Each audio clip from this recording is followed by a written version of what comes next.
Bapa Surgawi, kami bersyukur kami dapat Bapa memuji Engkau dengan puji-pujian yang kami naikkan. Kami percaya puji-pujian yang kami naikkan menjadi dupa yang harum di hadapan Tuhan.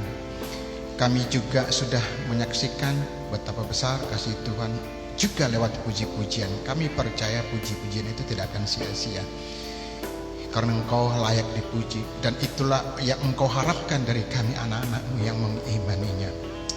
Engkau mengharapkan pujian dari kami sehingga kami melakukannya Bapa. Itu semua untuk kemuliaan bagi nama-Mu. Terima kasih Bapa yang baik. Saat ini kami hendak Bapa berbagi lewat firman-Mu yang akan Engkau sampaikan. Bapa berterima kasih untuk kesempatan di mana Tuhan berikan hamba-Mu untuk boleh menyampaikannya Bapa. Isi hati-Mu kepada kami semua, sehingga berkatnya bukan untuk hamba-Mu tapi untuk semua kami yang ada di tempat ini maupun yang mendengarkannya, melihatnya melalui media online.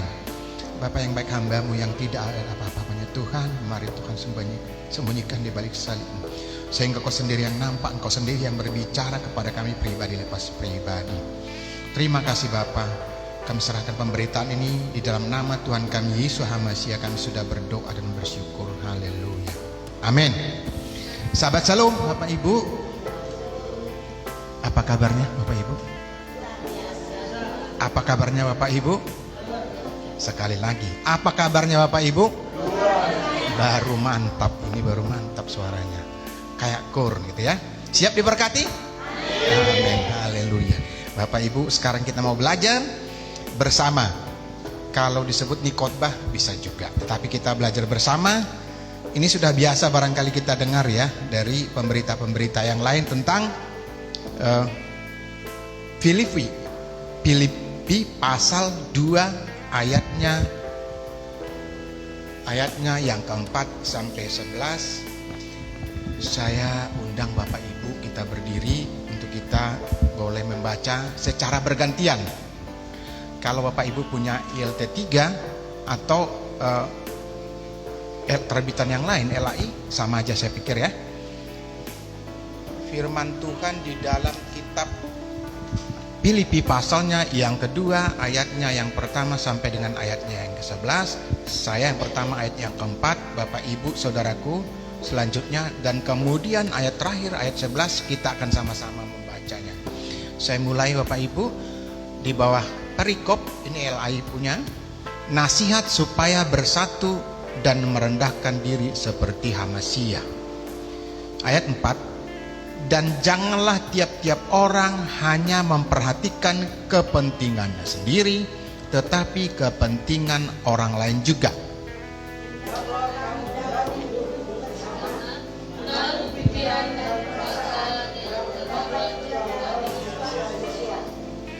Yang walaupun dalam rupa Elohim tidak menganggap kesetaraan dengan Elohim itu sebagai milik yang harus dipertahankan,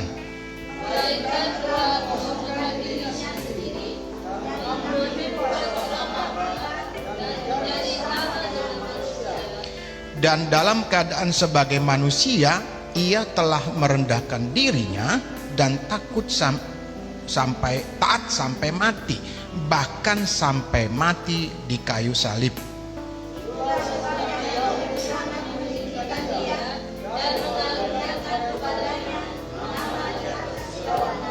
Supaya dalam nama Yesus bertekuk lutut segala yang ada di langit dan yang ada di atas bumi dan yang ada di bawah bumi, dan segala lidah mengaku Yesus Hamasiah adalah Tuhan, bagi kemuliaan Elohim Bapa. Amin. Demikian pembacaan kita.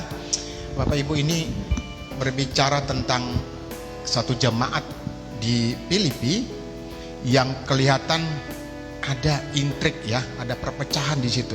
Ada masing-masing orang merasa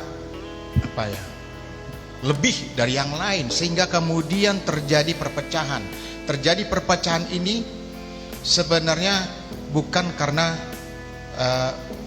soal duniawi, penguasaan harta gitu, bukan, tetapi merasa saya yang harus lebih di dalam jemaat gitu kira-kira. Nah, akhirnya Bapak Yahweh mengilhamkannya kepada Rasul Paulus untuk menulis hal ini. Ya, dikatakan jangan kita mementingkan diri sendiri. Jangan hanya diri kita sendiri yang kita pentingkan, tapi kepentingan banyak orang. Lalu apa yang dapat kita lakukan misalnya? Ini dalam konteks sekarang. Ya apa saja yang dapat kita lakukan? Apa saja. Yang penting ada kesatuan, ada kebersamaan di situ, ada tekad bahwa kita harus berjalan, bahwa jemaat kita harus benar-benar menjadi jemaat yang bertumbuh. Gitu Bapak Ibu Saudaraku. Nah, jadi itulah latar belakangnya kenapa ditulis, ya. Kenapa ditulis oleh Rasul Paulus? Dikatakan Rasul Paulus memberi nasihat supaya apa? Supaya membangun jemaat sehingga tercapai kesejahteraan bersama. Kesejahteraan bersama bukan hanya dalam soal saya merasa diberkati di gereja ini, tetapi apa yang dapat kita lakukan? Tuh dikatakan di sini pada bagian terakhir, sehingga kemudian jemaat bertumbuh dan diberkati. Kalau saya diberkati, Bapak Ibu diberkati, amin. Nah, kita dapat melakukan apa? Lebih banyak dari yang biasanya, ya. Kalau kita bandingkan dengan yang lain, barangkali kita, ini bicara jujur ya Bapak Ibu, belum ada apa-apanya. Makanya saya selalu berdoa dari sini, kebaktian kami, ibadah kami yang sederhana, gitu kan? Selalu kan, coba Bapak Ibu dengar ya, sederhana. Memang kita sederhana kok. Kalau kita banding-bandingkan, saya diundang ke suatu gereja gitu ya, kalau saya lihat, saya langsung ini gitu, down gitu ya. Kenapa? Waduh, speakernya gede gitu ya kan, barangkali 5.000 watt. Ya kita nggak sampai 1.000 watt kali ya. Wah, itu bukan soal aduh gede Pak, bukan, maksudnya gitu. Ya, kita juga proyektornya juga digantung begini, agak kelihatannya juga ini ya. Mohon maaf, bukan soal kurang rapi, bukan. Memang begitulah kemampuan kita. Kayaknya seperti itu kalau saya lihat. Nah, itu kepentingannya ya, kita sama-sama mari memikirkan itu. Wah, ini Pak Gembala lagi-lagi ini gitu. Dan memang itu maunya Rasul Paulus menuliskan seperti itu. Jangan untuk kepentingan kita sendiri. Saya hanya membacakan, menyampaikan apa yang ada di dalam nats ini yang oleh Rasul Paulus disampaikan kepada jemaat. Jadi dua hal itu sebenarnya, jangan sampai ada ketidaknyamanan. Coba Bapak Ibu Saudaraku, kalau dengar saya berdoa selalu gitu kan, kami beribadah dengan nyaman. Jadi dua hal itu sebenarnya bukan hanya soal tempat ibadahnya mewah, kapasitasnya ditambah gitu sehingga gak keringat. Bukan hanya saya aja yang keringat Bapak Ibu. Kok bisa gitu Pak? Ya memang gitu kan, nyaman tadi kan, judulnya nyaman. Ya kalau saya keringatan, Bapak Ibu keringatan, nyaman nggak? Nggak kan? Oke, itu intermezzo. Jadi dua hal sebenarnya hendak disampaikan oleh Rasul Paulus. Bagian yang pertama adalah bahwa Yesua itu mengambil bagian seperti seorang manusia, pikiran manusia. Nanti bagian kedua apa? Yesua, kita yang harus memikirkan apa yang dipikirkan Yesua. Kok bisa gitu? Memang itu maunya. Itu maunya. Yang pertama dikatakan bagaimana Yesua masuk seperti pikiran manusia. Ada beberapa hal. Nah, dikatakan pertama, meskipun dalam rupa Elohim tetapi tidak menganggap setara dengan Elohim. Nah, itu merendahkan diri. Yesus adalah Tuhan, amin. Tetapi dia rela merendahkan diri seperti manusia, tidak menganggap setara dengan Elohim, padahal Elohim sendiri ya. Yesus Hamasia adalah Elohim sendiri. Itu ada di dalam tadi yang kita baca di dalam ayat 6. Lalu yang kedua, tidak mempertahankan atau menganggap sebagai milik saya Tuhan gitu, enggak. Yesus tidak mengambil kesempatan itu untuk menyatakan bahwa dia adalah Tuhan. Apa kita pernah baca di dalam kitab suci, saya adalah Tuhan? Pernah seperti itu? Setinggi-tingginya Yesus mengatakan, engkau telah mengatakannya. Kan begitu. Jadi tidak menganggap itu sebuah hak, bahwa saya adalah Tuhan dengan mukjizat yang dilakukan, yang diberikan oleh Bapaknya.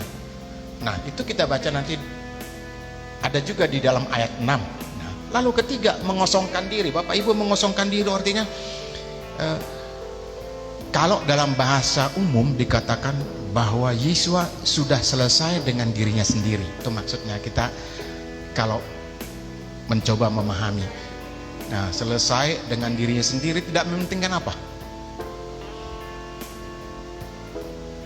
Dunia ini, harta, gitu ya, tidak memikirkan apa yang harus dipakai, gitu. Jangan berpikir jubah yang dipakai Yesus adalah jubah yang paling mahal, gitu. Setara dengan yang dimiliki oleh, katakanlah pada saat itu tokoh-tokoh agama, para kaum orang-orang Farisi, ahli kitab. Tidak lebih mahal. Itu tadi saya katakan mengosongkan diri, artinya sudah selesai dengan dirinya sendiri, tidak ada memikirkan kemewahan-kemewahan. Tapi saya permisi tanya Bapak Ibu, ini setengah pengajar, boleh nggak kita memakai pakaian yang mahal nih? Karena kita kan bicara jubah tadi, berarti pakaian, boleh nggak? Boleh kan? Tapi bukan pamer. Wah, mantap sekali. Bukan. Nah, ini dia, ini lain lagi tuh. Itu hal lain. Nah, itu hal lain. Ya, makanya Bapak berdoa terus, Tuhan kirimkan orang yang mau mengirimkan pakaian. Itu maksudnya. Oh ya, amin lah. Amin. Semua amin. Sepanjang yang positif, amin. Betul Bapak Ibu? Nah, itu dia. Jadi tidak memikirkan apa yang, kan ada lagu itu, apa yang kamu makan, apa yang harus kamu pakai, kan gitu kan? Ada kan pujian seperti itu? Nah, tidak memakai jubah yang mahal, mengosongkan diri sendiri, tidak memikirkan hal-hal yang mewah gitu. Tetapi sebenarnya mewah boleh nggak? Sekali lagi saya tanya Bapak Ibu, adik-adik, boleh nggak mewah? Ya nggak boleh apa dong? Oh, sombong, balik lagi sombong. Bermewah-mewah. Nah, kalau terlalu, ada terlalunya, nah itu nggak boleh. Itu ya. Itu maksudnya, itulah yang nomor 3. Nomor 4, mengambil rupa hamba sama seperti manusia. Nah, ini kita berpikir hamba, memang seperti apa sih hamba? Dalam konteks ini bukan, maksudnya orang yang paling rendah kedudukannya. Begitu, hamba, orang yang kasihilah hamba, gitu kan? Berarti dia, iya. Jadi orang yang rendah, orang yang membantu, gitu ya, yang melayani. Memang Yesus melayani bukan? Hamba bukan? Iya juga. Iya, kan begitu. Ada tertulis kan, mengambil rupa hamba seperti manusia. Manusia melayani. Kalau kita melayani, Yesus juga melayani kan? Amin. Nah, jadi kita singkat-singkat aja Bapak Ibu. Yang sekarang yang nomor 5 ini merendahkan diri. Nah, seperti apa merendahkan diri? Ya, apakah kita harus nunduk lewat orang, nunduk gitu ya kan? Kalau kita nyebrang jalan misalnya, kita permisi, apa begitu? Ayo. Ada kan kalau misalnya ada di jalanan agak di gang gitu, orang duduk di depan rumahnya kan, biasa kan, lalu kita permisi, apa begitu, merendahkan diri? Enggak. Jadi seperti apa Bapak Ibu?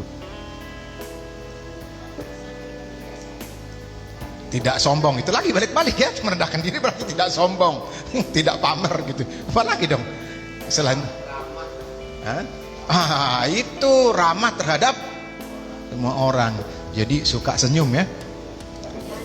Nah, ya, itu jangan senyum sendiri, senyum karena ada sebabnya, gitu ya. Lewat depan orang kita senyum. Ya, saya teringat dengan ada dulu jenderal. Nah, kita sedang tidak membicarakan politik ya. Disebut beliau Jenderal Senyum. Ada kan? Ada kan? Siapa tuh Bapak Ibu? Kok nanya saya lagi? Adalah dulu pemimpin Orde Baru kan gitu. Smiling man, smiling Jenderal Senyum katanya. Kemana senyum? Tetapi senyumnya itu bisa berarti banyak. Senyum artinya eksekusi bisa. Senyum saya senang kamu bisa. Ada lagi, kalau tongkatnya dia pegang juga, ini mundur lagi ke belakang. Dia megang tongkat, kalau ditunjuk begini berarti dia suka yang di sono gitu kan, tongkatnya ke sana, Itu suka senyum. Jadi pemimpin kita yang dulu-dulu itu suka senyum. Yang sekarang suka senyum nggak? Ini kan bicara politik ya, kebetulan aja. Suka senyum nggak? Suka juga kan senyum kan? Suka senyum. Nah itu dia. Jadi pemimpin itu suka senyum, seperti itu kira-kira. Jadi merendahkan diri termasuk. Jadi senyum itu termasuk merendahkan diri. Asal jangan senyum tanpa sebab senyum. Nah itu berbahaya. Jalan gitu. Nah, itu bahaya. Itu bahaya kan. Di kampung saya bilang, wah itu sudah dalam katanya ya kan. Dalam apa? Terlalu banyak yang dipikirin Bapak Ibu. Jangan terlalu banyak dipikirin dong. Jangan. Wah masalah ekonomi ya biarin aja, pasti burung pipit aja dipelihara kok. Ya kan? Bunga di ladang, bunga bakung itu lengkap. Didandani. Siapa yang mendandani? Bapak Yahweh sendiri. Nah, itu ya, jangan dong ya. Jadi didandani oleh Bapak Yahweh sendiri. Kenapa kita mesti takut? Tapi kadang-kadang ngomongnya enak loh ya, ngomong enak. Oh, bilang karena kamu belum merasakan apa yang saya rasakan. Enak aja loh. Saya dari kemarin jalan dari jam 8 pagi sampai jam 5 belum ada yang beli dagangan saya. Misalnya, enak aja ngomong kan gitu. Saya belum dapat apa misalnya? Ya, untunglah buka dasar. Nah, ini pedagang. Ngapang laris, waktu lebih lengkap lagi. Belum dapat, enak aja. Tuhan sediakan kan gitu kadang-kadang. Tapi itulah manusia. Makanya Yesus mengambil rupa manusia dan juga merendahkan diri dan menyelami apa yang ada dalam pikiran manusia. Dilakukan seperti itu supaya pengajaran itu masuk kepada kita. Kalau tidak, seperti yang tadi, asal ngomong aja karena kamu belum merasakan. Apa sih misalnya yang tidak bisa dilakukan oleh Yesus, tapi dia harus ambil kan bagian itu kan, peran itu kan. Benar nggak Bapak Ibu? Diambilkan peran itu sama Yesus. Nah itulah yang mau kita teladani. Itulah yang mengilhami kita sesuai dengan judulnya tadi ya.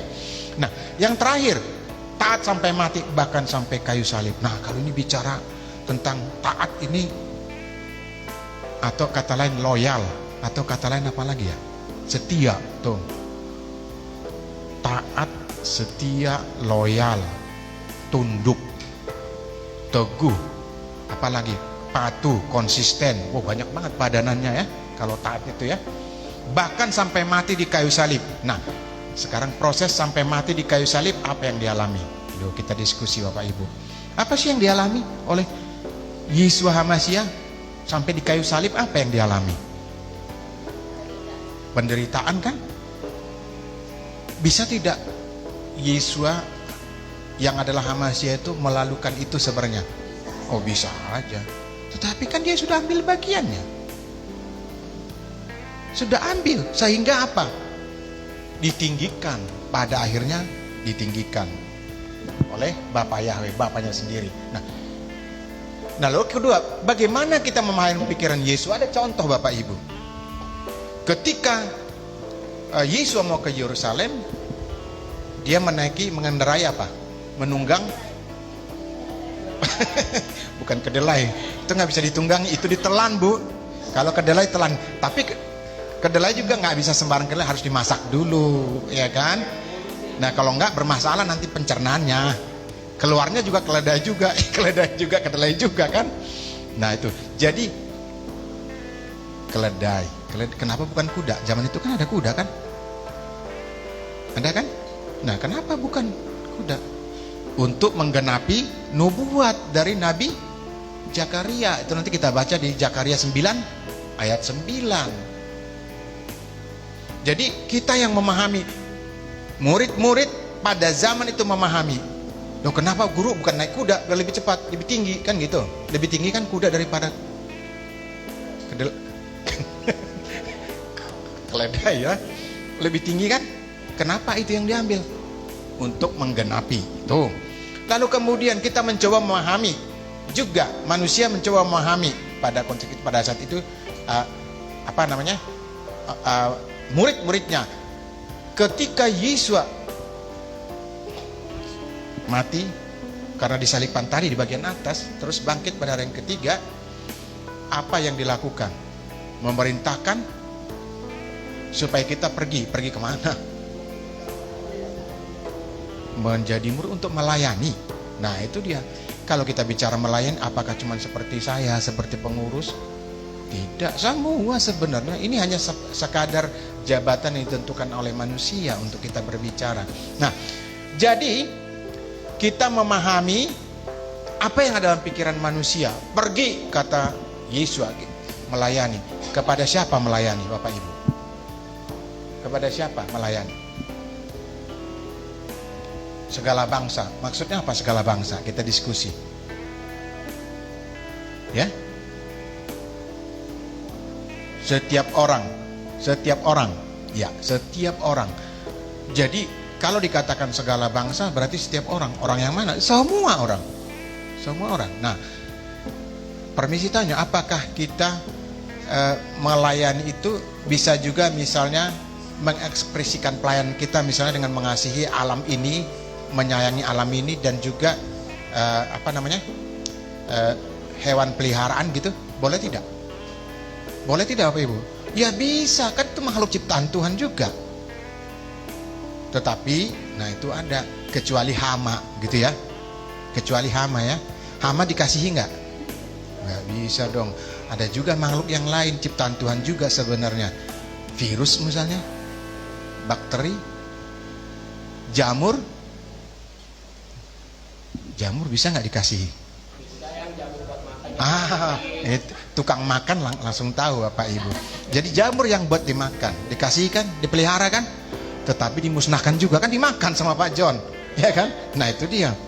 Jadi saya pernah baca gini nih, seorang petani ketika dia bercocok tanam, dia mendoakan tanamannya, boleh nggak? Boleh kan? Boleh. Berarti nggak salah loh ya petaninya ya. Lalu kemudian dia memelihara hewan, dia juga mendoakan itu supaya ya itu, ya peternak tahu langsung ya, supaya beranak. Apa yang beranak? Hewannya kan gitu kan. Nambah lagi, jadi berkat kan? Ingat nggak minggu yang lalu Yakub kan saking pinternya bisa mengawinkan hewannya supaya menjadi miliknya kan gitu, dengan ciri yang tersendiri kan gitu ya. Nah itu dia, berarti boleh tidak? Boleh. Nah sekarang kita masuk bagian 2. Oleh karena Yesus sudah menaruh dirinya dalam 6 tadi tuh, 6 yang di atas ya. Lalu bagian terakhir apa dikatakan? Supaya apa? Supaya setiap lutut bertelut. Kalau dikatakan setiap lutut bertelut, itu siapa aja Bapak Ibu? Semua orang. Semua orang ya. Ya, semua orang yang percaya, itu belakangnya yang percaya.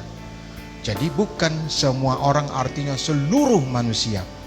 Tetapi memang mengetahui ya, tetapi tidak percaya dan tidak melakukan. Nah, itu dia. Itu nanti kita bisa baca di bagian terakhir dari Filipi 2 ayat 10. Nah, kita baca sekarang di Yesaya 45 ayat 23 tentang setiap bertelut. Siapa yang berkenan bisa untuk membantu baca? Yesaya pasalnya yang ke-45 ayatnya yang ke-23.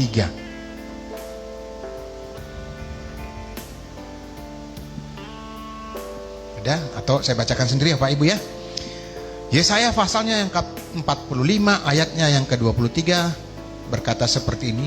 Demi aku sendiri, aku telah bersumpah, dari mulutku telah keluar kebenaran, suatu firman yang tidak dapat ditarik kembali, dan tidak semua orang, nah itu tadi, tidak semua orang akan bertekuk lutut di hadapanku dan akan bersumpah setia dalam segala bahasa. Jadi nggak setiap orang yang menerima, mengimani dan melakukan perintah itulah yang bertekuk lutut.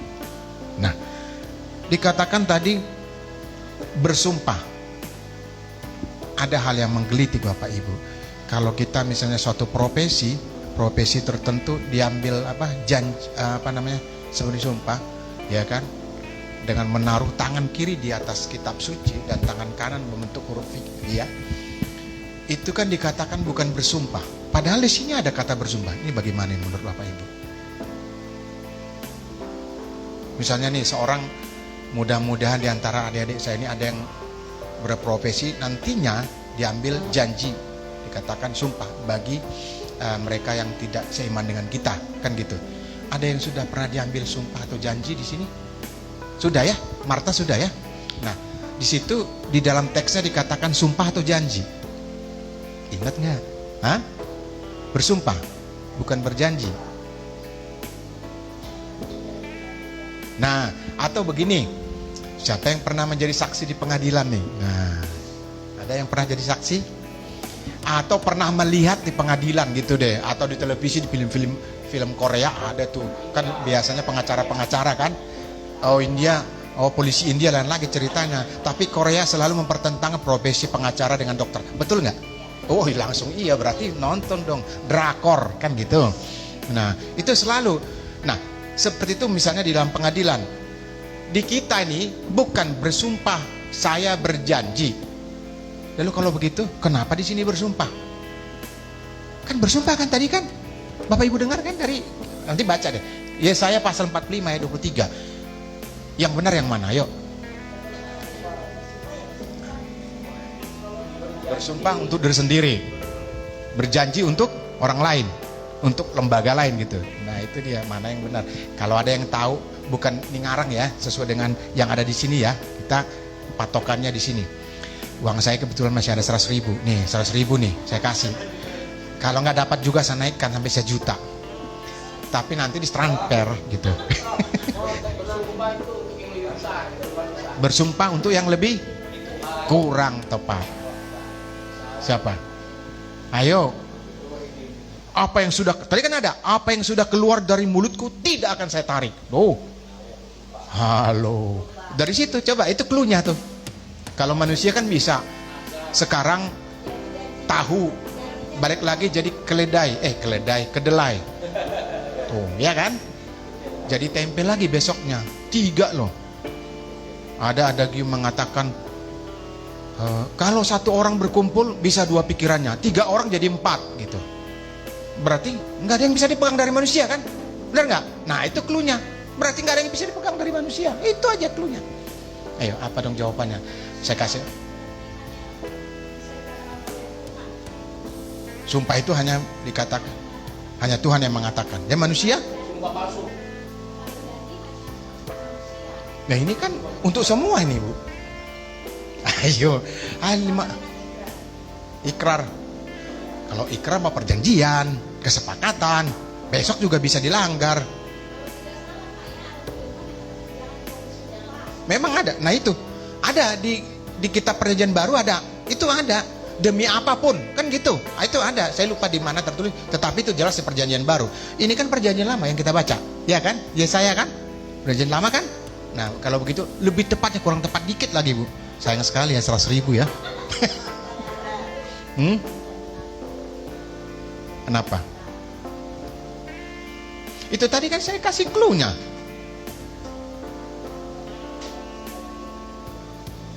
Bahwa manusia bisa sekarang A, besoknya B, besoknya lagi C, balik lagi ke A. Lalu A, B, C dikombinasi, bisa kan? Saya nggak bilang begitu, bisa aja. Kalau Tuhan bisa nggak bilang begitu? Ya. Tidak usah. Janji bisa berubah. Janji bisa berubah. Sumpah tidak bisa berubah. Sumpah tidak bisa berubah. Aku tidak akan menarik apa yang sudah aku katakan, kan begitu.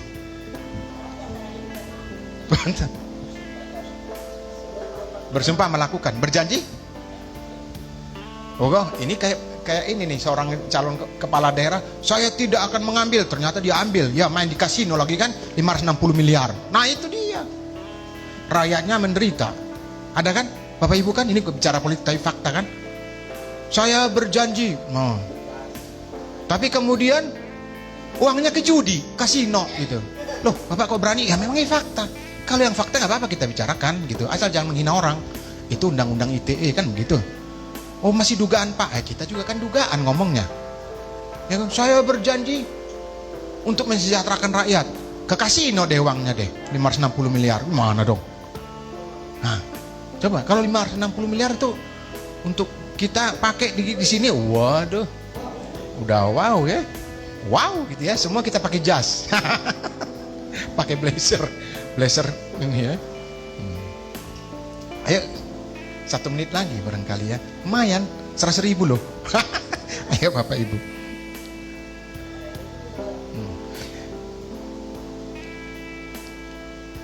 Ayo. Sudah ya, nyerah ya. Nah, soalnya udah bekerja sama nih. Maunya saya nggak bekerja sama. Ini kan ujian. Ya, enggak lah. Sumpah juga bisa tertulis kok. Kan tadi saya katakan kalau seberang mengatakan sumpah. Ya kan? Kita nggak usah sebut. Kalau kita mengatakan janji. Nah itu aja. Apa maksudnya? Ayo.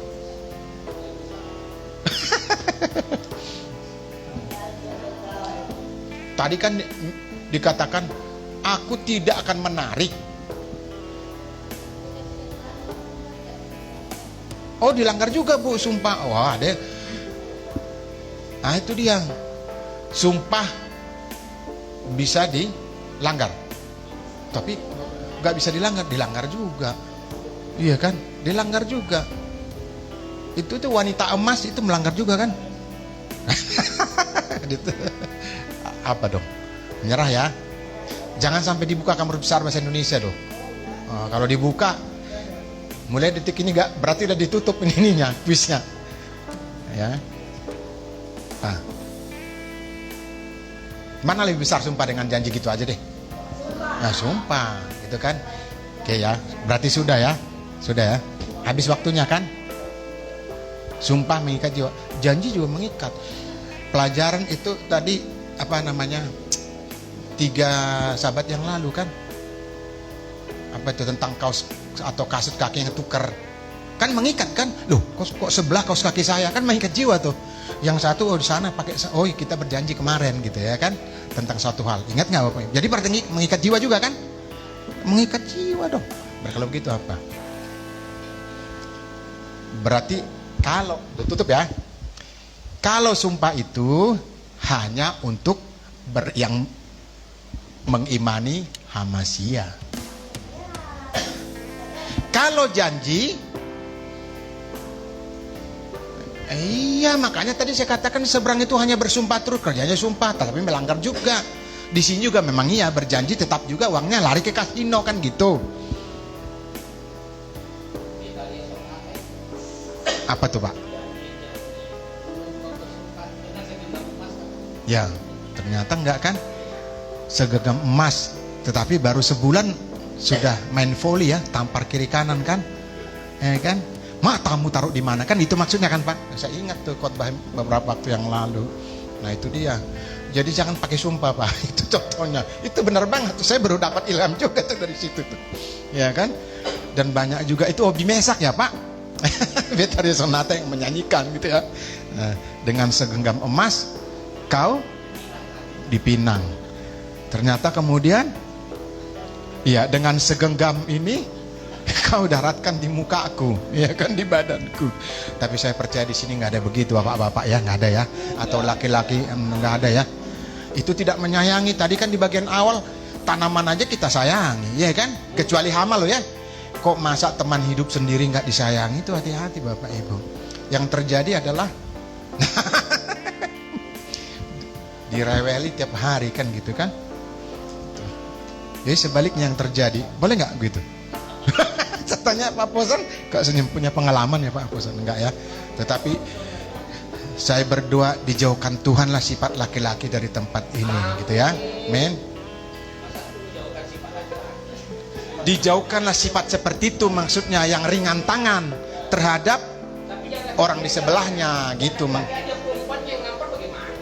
Emang ada Pak? Bapak punya pengalaman? Dilempar koin ya? Oh iya, saya ingat. Buat perempuan dan buat laki-laki. Dilempar tas ke atas genteng gitu maksudnya? Oh, dilempar duit nggak apa-apa ya? Nah, ya. Ke timur? Iya. Lalu? Oh, yang lempar perempuan. Karena nggak mau ditinggal ya, iya. Jadi melanggar janji dong itu ya. Janji di hadapan altar waktu itu ya. Iya kan? Oke. Tapi Pak John nggak seperti itu Pak John ya?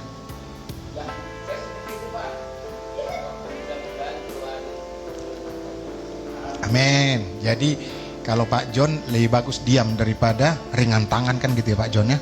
Memang gitu. Iya kan? Kita usahakan jangan memukul, itu maksudnya. Stempel ya. Oh. Nah, jadi maksudnya begini. Iya. Iya. Dan memang dia tahu Pak. Tahu. Iya, tahu. Ya. Jadi ya itulah maksudnya, jangan sampai kita melakukan hal yang tidak sesuai dengan keinginan Tuhan, bukan orang lain ya. Karena terbukti jarinya putus, berarti yang narik itu bukan saya. Dan Gitu. hamba Tuhan, bapak saya almarhum itu langsung ditengking, terus ini balik lagi. Jadi bukan saya itu. Oh gitu. Oh bukan. Amin kalau gitu. Baik ya, kita teruskan ya Bapak Ibu ya. Nanti kita bersoal jawab nggak selesai urusannya. Tadi dikatakan apa?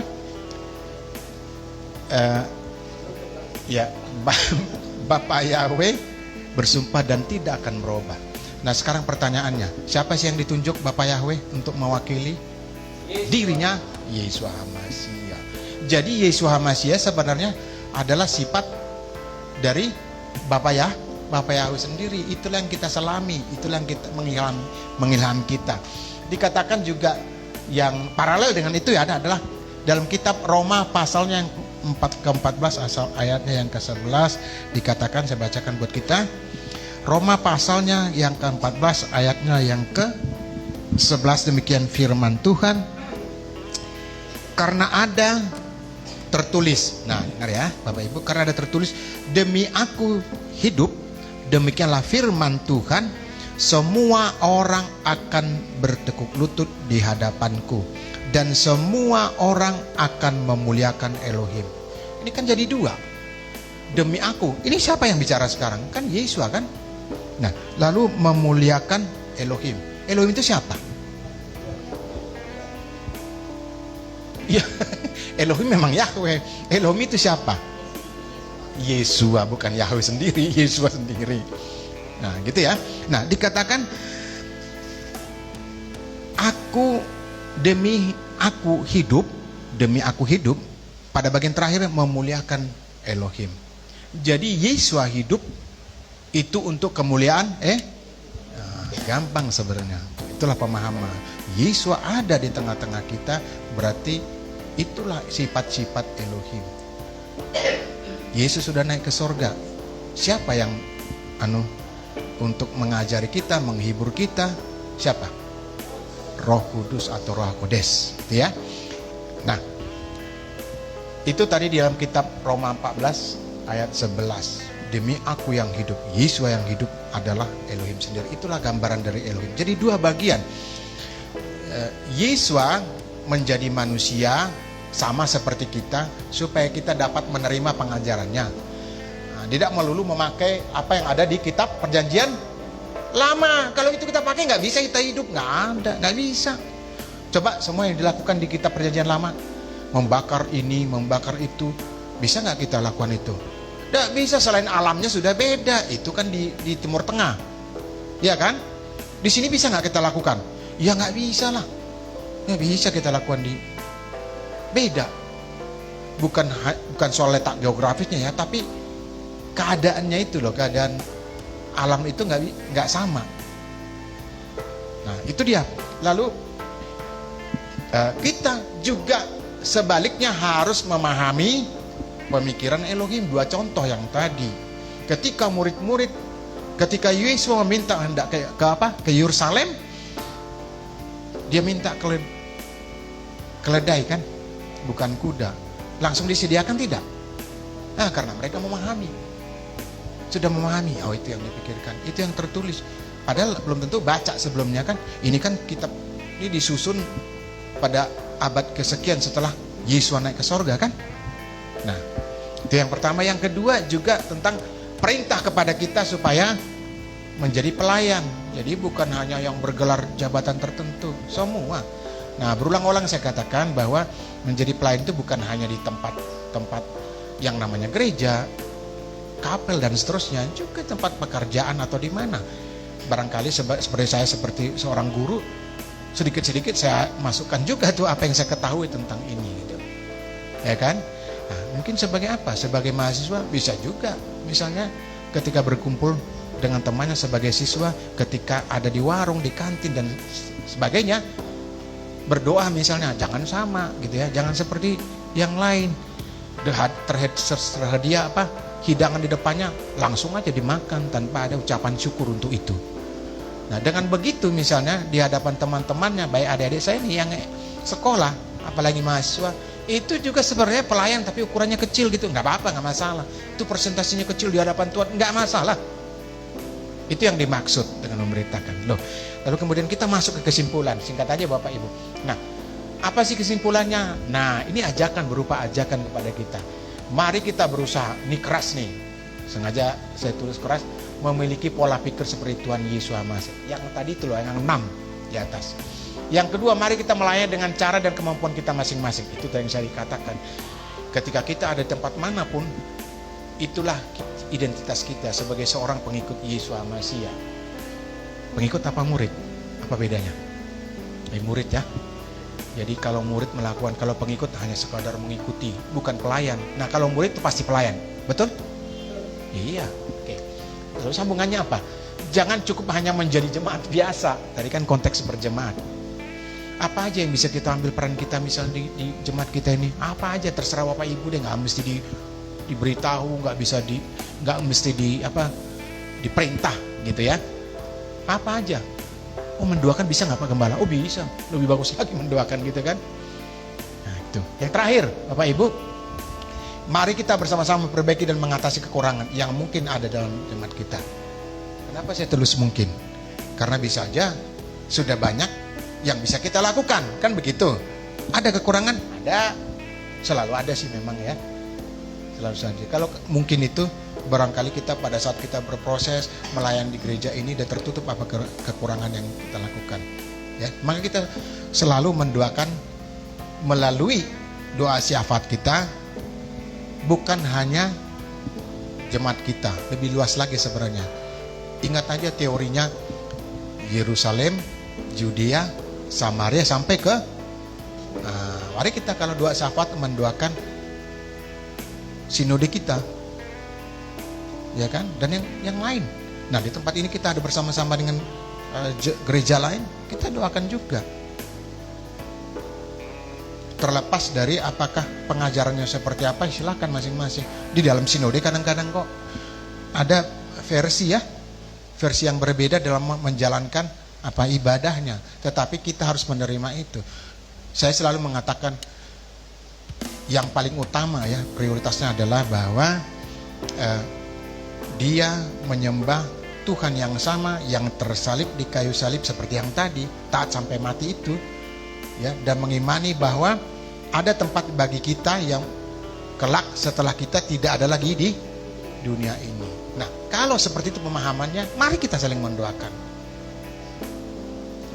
Jadi cara-cara sekarang untuk menyembah gak apa-apa sebenarnya, tetapi kita, nih catatannya terakhir, selalu berusaha yang tertulis ini, semampu kita yang tertulis.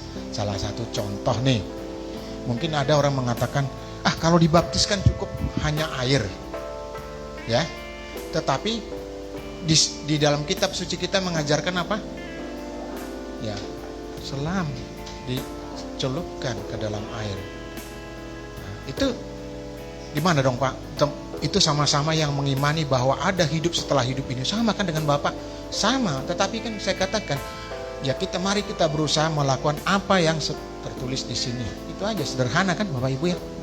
Itulah inti pengajaran daripada Yesus Masih, merendahkan diri, taat sampai mati. Berakhirnya taat sampai mati supaya kita selamat. Kalau dikatakan Yesus itu sebenarnya orang yang luar biasa, orang yang pendidikannya, mohon maaf nih, jauh kita di bawah.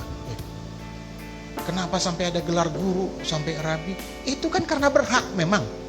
Kan begitu.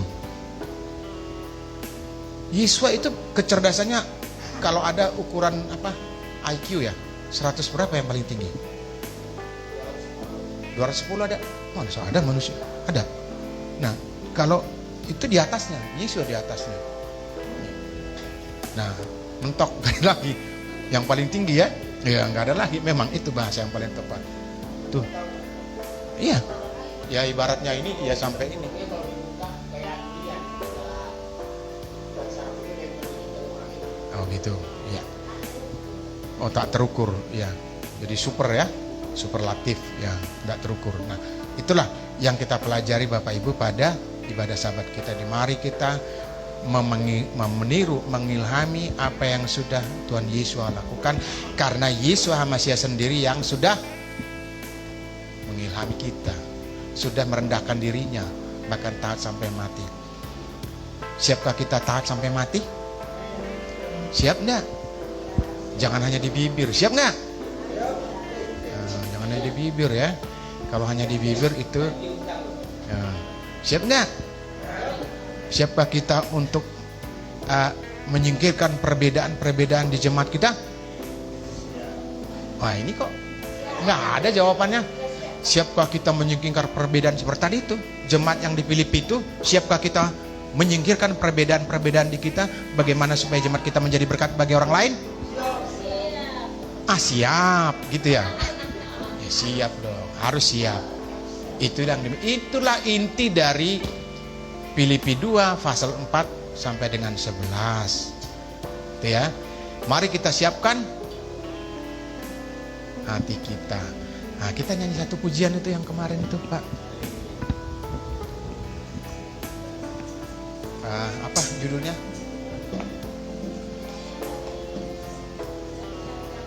Bila ku cari damai. Jangan cari damai di luar. Ya, apalagi di pengadilan. Pasti ada yang rugi ya kalau berpengadilan. Tapi cari damai di dalam Tuhan, kita menang ya. Damai di dalam Tuhan kita pasti menang dalam segala menang dalam segala hal. Amin Bapak Ibu. Jangan hanya di bibir ya.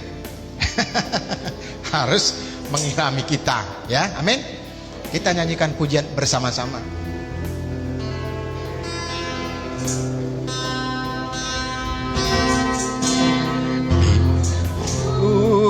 Cari damai hanya ku dapat dalam Yesus. Karena ku cari ketenangan hanya ku temui di dalam Yesus.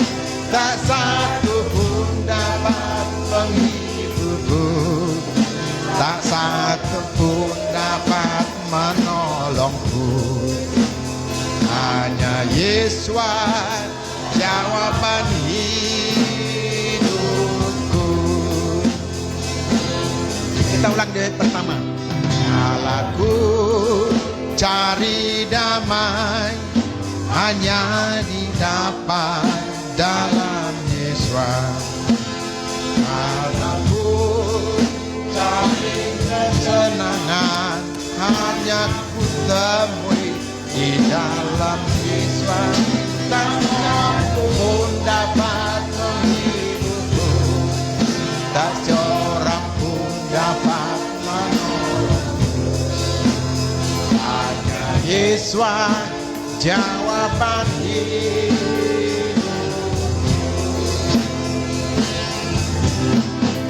Bersama Dia hatiku damai, walau dalam lembah kekelaman. Bersama Dia hatiku tenang, walau hidup tantangan. Tak satu pun dapat menghiburku, tak seorang pun dapat menolongku.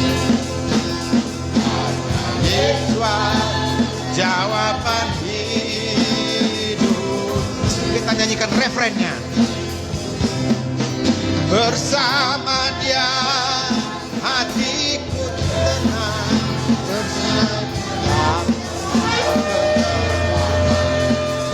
bersama Dia hatiku tenang, walau hidup penuh tantangan. Satu pun dapat menghiburku, tak seorang pun dapat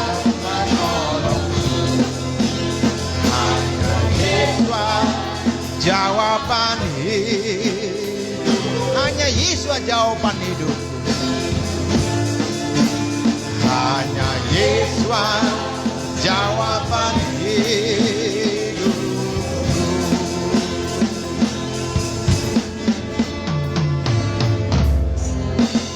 Bapa Surgawi Elohim yang kami sembah di dalam Yesus Hamasia, sebagaimana pujian kami yang sudah kami naikkan Bapa bersama-sama di jemaat-Mu ini Bapa. Kami hanya menyandarkan harap kami dalam tangan Tuhan. Tidak ada seorang pun yang dapat menolong kami kecuali hanya Engkau Bapa. Itu kami imani Bapa, sepanjang usia Tuhan berikan kepada kami, sepanjang hidup kami Bapa, Engkaulah jawaban di dalam hidup kami. Apapun tantangan yang kami hadapi, yang akan kami lalui Bapa, kami percaya kami mampu Bapa menghadapinya Bapa. Karena bersama dengan Engkau tidak ada satupun yang tidak dapat kami lakukan. Itu kami imani Bapa. Terima kasih juga Tuhan untuk firman yang sudah mengajari kami, supaya kami mau merendahkan diri, kami mau melayani sebagaimana Tuhan Yesus sudah merelakan dirinya Bapa, untuk mau sama seperti kami, sehingga kami kemudian terlihami dengan itu dan melakukannya dalam kehidupan kami. Engkau sudah perintahkan kami untuk memberitakan firman-Mu, mampukan kami untuk itu Bapa, tanpa memandang apapun jabatan kami, jabatan di dalam gereja kami. Kami percaya jika kami semua punya niat yang sama untuk memajukan jemaat kami Bapak, untuk menjadi pembawa berita bagi orang lain. Dan kemudian kami pun di tempat ini sehati sepikir untuk memajukan jemaat-Mu, sehingga nanti kami dapat menjadi berkat juga bagi orang lain. Terima kasih Bapak, tolong kami untuk itu Tuhan. Kami serahkan semuanya dalam tangan Tuhan. Terima kasih Bapak untuk firman yang indah yang sudah mengajari kami. Kami percaya firman-Mu tidak akan berlalu dengan sia-sia.